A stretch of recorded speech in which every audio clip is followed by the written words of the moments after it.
Hey guys, it's Kyra from KyraWilliamsFitness.com, and today we are doing plank jacks.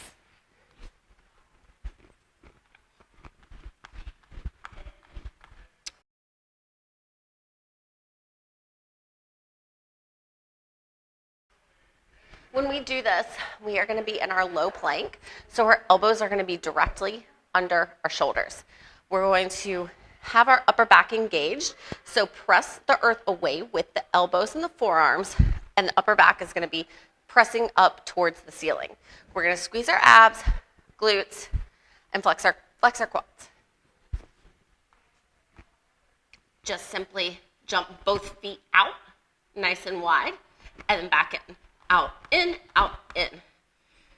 So for more total body exercises and challenging workouts, sign up for online personal training at KyraWilliamsFitness.com.